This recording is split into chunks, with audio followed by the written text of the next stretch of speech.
You already know this, but what happens when you practice a basic thing again and again?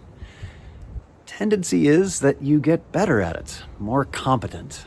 And that is so with mindfulness practice. Hi, my name is Ted Meissner, and welcome to Mindfulness Voyage. If you would, please tap that subscribe button before we get started. And today we're going to be talking about research around how repetition and a few other things can impact our influence of mindfulness in our daily lives. Come on, let's get started. Our guest today returning to the podcast is Lotte Bock. Welcome back. Good to see you again. Thank you. Nice to see you too.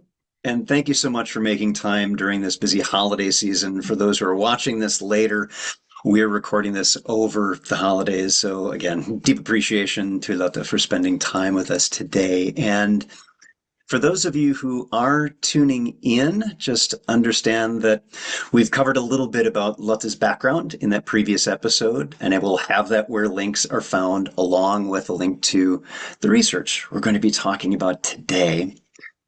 What I'd like to do to start with Lotte is have you talk a little bit about the conditions that distance learners encounter, because that's really what this research was about, and saying just a little bit about that and from your own perspective as well. Definitely. Thank you very much. So distance learning, has become a trend or something that a lot of people has become familiar with in the past years. And of course, through the pandemic, people were forced to go online. And then, of course, the advantages for my own, in my own case, it was being a mother, having three kids and a full-time job. You actually don't have a choice. If you want to do a study on top of all that, it has to be online because otherwise it doesn't fit in. So that's, of course, the major benefit of distance learning, that flexibility. You can do it when you want and everything else. But at the same time, people who choose that option, distance learning, is most case because they have a full-time job or a job, and probably because they have other obligations like family and kids and so on. And that, of course, means you can't address a study as you did in your early 20s. When I did my first round of studies, I was early 20s, just me and my niece. And of course, you're a little bit more flexible than taking the second round, starting with, I think I was 40 when I started my second round for psychology. And this means there are certain stressors or certain things that come with it that you are on your own. You don't have someone who say, hey, come on. You don't have that buddy who says, hey, did you study? Did you read that? You have to look for it yourself, and you have all these other obligations. No one really cares if you do your exam right now or if you just postpone it. No one really cares if it takes 1, 2, 5 years because you just get an invoice, you just pay it, and you just sign up for whatever study. So that was kind of the setup where I thought, this is definitely a target group that would need or could benefit from a little bit more mindfulness. And there's so many important aspects to what you're sharing here. It's more than just in-person learning versus live online learning, distance Yeah. learning. It's also the context of distance learning, and that there are reasons why people are choosing that option that may have to do with significant other stressors in their life. And you also brought up the next part that I want to talk about, which is that the research you're going to be talking about here was a targeted program. And this is one of the things that people who have tuned in here and follow me on LinkedIn know that I talk about quite often is the need to not do lift and drop programs. Don't take the same old program and just plop it into a different spot and expect it's going to have the same thing. Yeah. I'm wondering if you could say a little bit about the importance of targeted learning, what that is, and the specific kinds of things you implemented for this program. Yeah, definitely. So maybe I'm going to go a few steps back because, as you all know, and all the listeners will know, an 8-week mindfulness program is the standard. And that was my first studies where I said, well, could we do it in 4 weeks? And then doing it online, it can't be an hour or 1.5 hours. when I do seminars and I have customers who say, "Could we do 3 hours on?" I said, "Never ever," because people are just staring like dead people into the screen. They're not listening.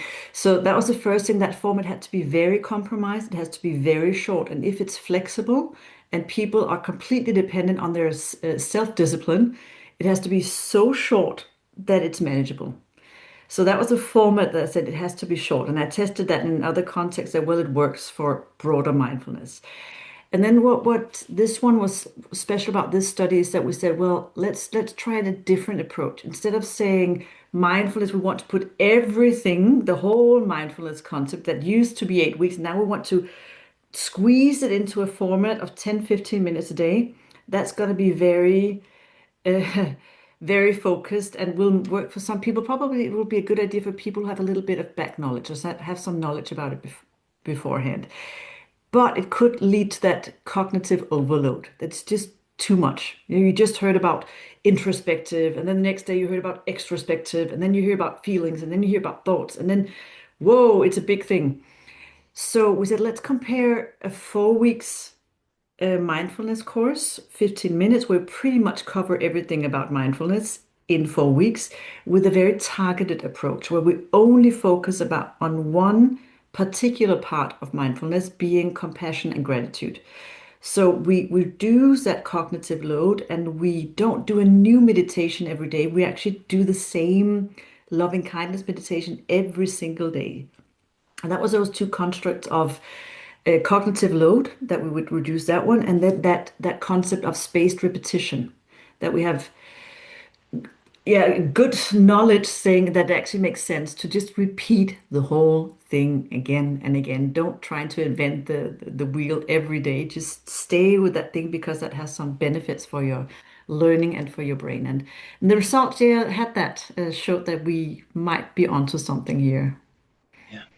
And it's so interesting that this is very similar to other programs that I've seen, ones I put together myself, where the shorter meditations, by comparison to the heavier weight programs like MBSR and MBCT, are still very helpful to people. And keeping them focused on, instead of a very wide portfolio of different Exactly. practices, which can be helpful in one way in exposing people to different kinds of practices to get them started within what they find helpful. That can also be a bit much if you're trying to Mhm. establish a regular practice. So Exactly. let's dive into the research itself and your thoughts on it and what you did and what you found. Yeah. Maybe one thing about that before we do go into the research. When I do mindfulness courses and I have people who never meditated before, I actually say, you know what, go online, find a meditation that's okay. Because you can follow. I actually call it a little bit of a, I don't know what do you know what I mean when I say a Netflix trap. You decide you want to watch something and you sit for an hour. Oh, that could be interesting, that could be interesting, that could be interesting, and then it's too late. So I say if you find something, stick with it. Stick with it for a month. Stick with it for a year.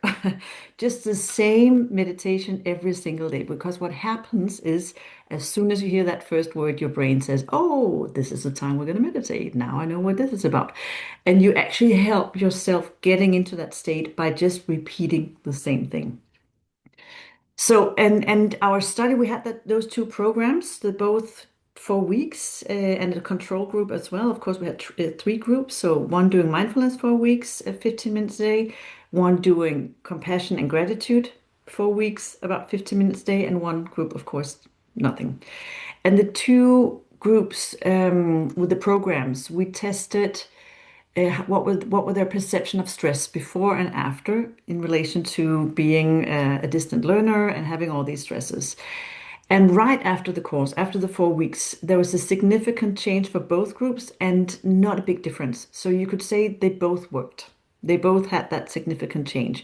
But what's really interesting was to see that after 3 months, that the long-term effect was significantly higher in the group that had only who had done that focused approach, who had learned compassion and gratitude. So of course, you have to be a little bit careful by concluding too much from one study, but it could indicate that it had a more lasting effect.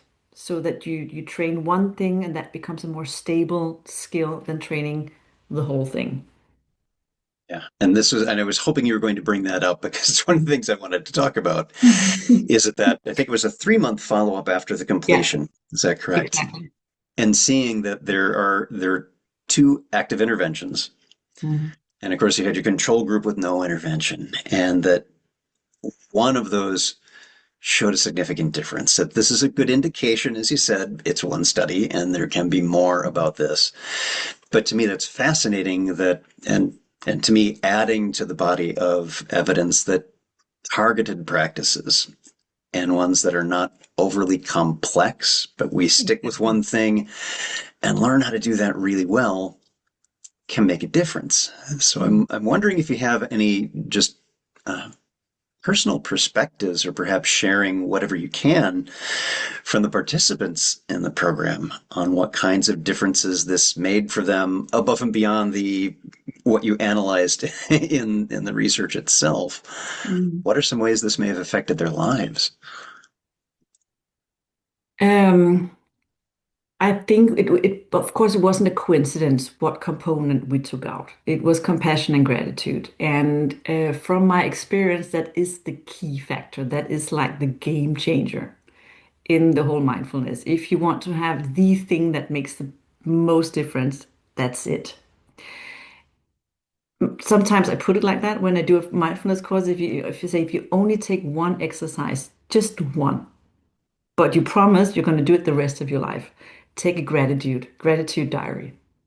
Practice gratitude every single day. Practice compassion every single day, and you nailed it. That's it. That's really the core of it. So it was from the experience when I do the 8 week course and I see that week where we focus on that, that's like, without exception, the best week in every course. People come laughing in the next week and they tell about the experience. So I kind of had a feeling this is going to be the main thing. So it wasn't just saying take any one of the components, but who knows? Who knows? That was just my gut feeling.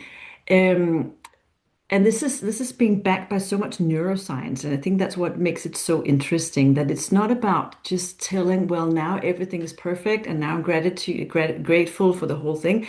It's just using your very limited awareness to something that has a positive effect on your feeling and your nervous system. So you're not saying it's all good. You're just saying, well, I can't look at everything all the time, so I just decide on where I want to put my focus.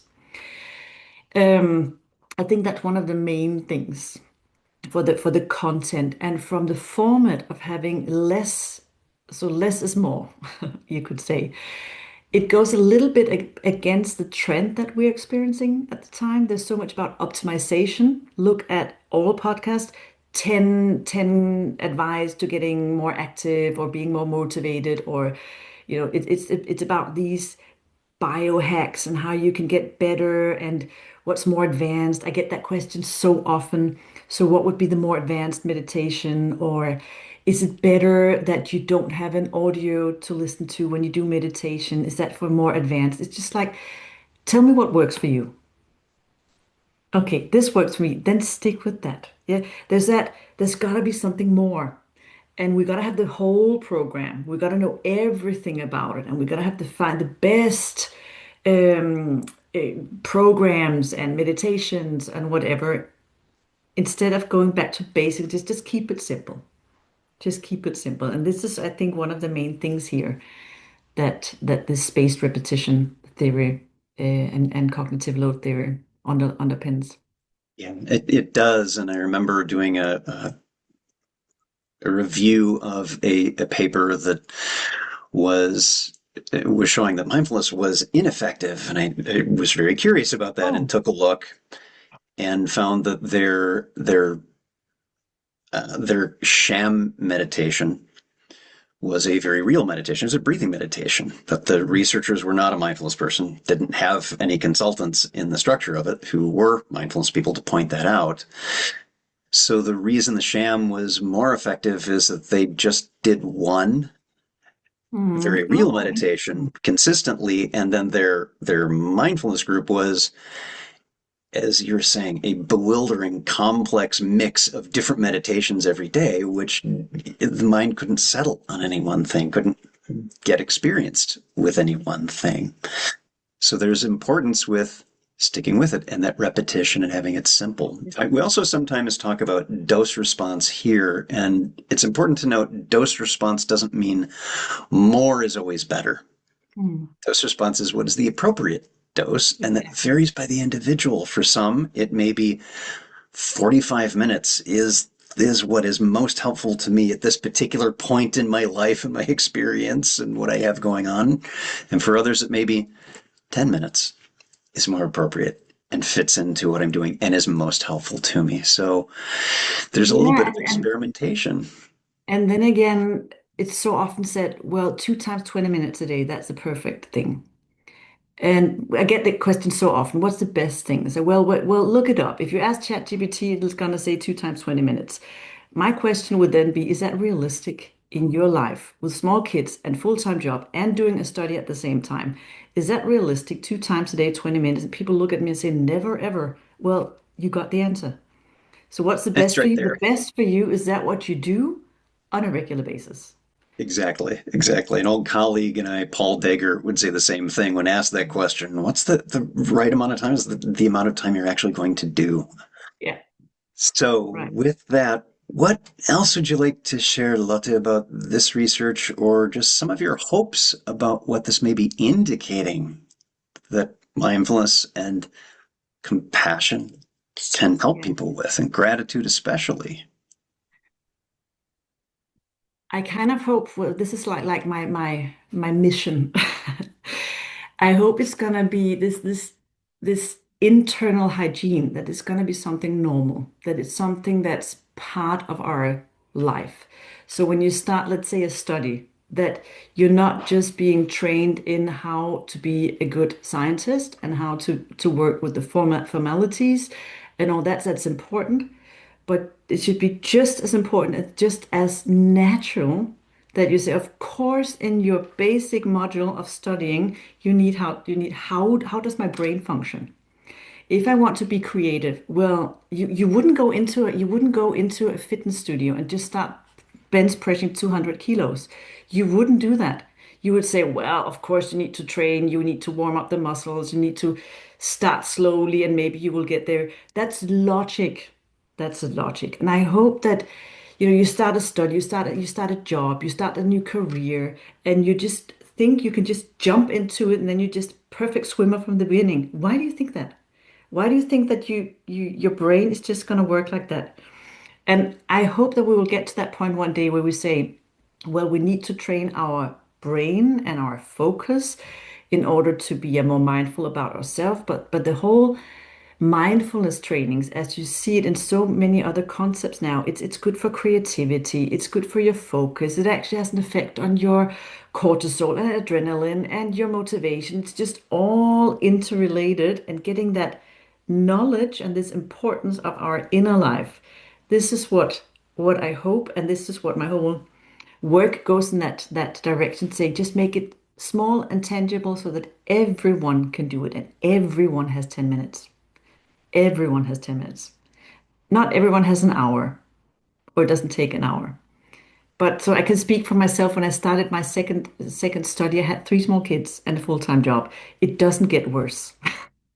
That was just a joke. It doesn't get more demanding. It's not like you have 10 extra hours a day where you don't know what to do with your time. But still, it's a decision in your head. It's a decision. Is that important enough for me?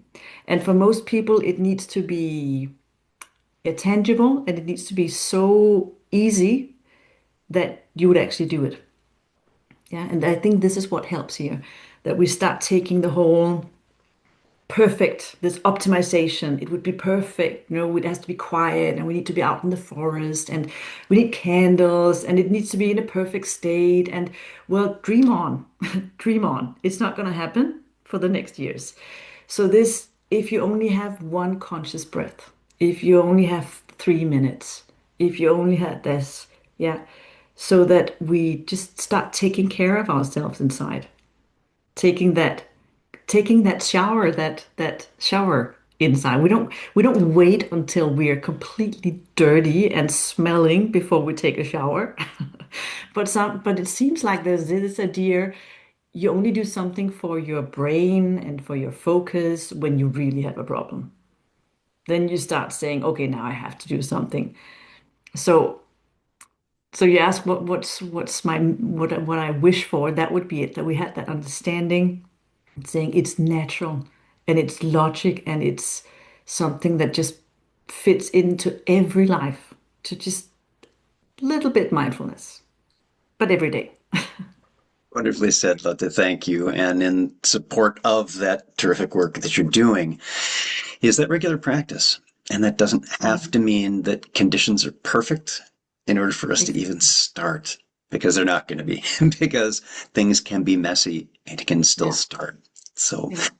our guest today, Lotte Bock, thank you so much for being here. And for those who are watching, we'll have some links for you where links are found, wherever you're consuming this podcast.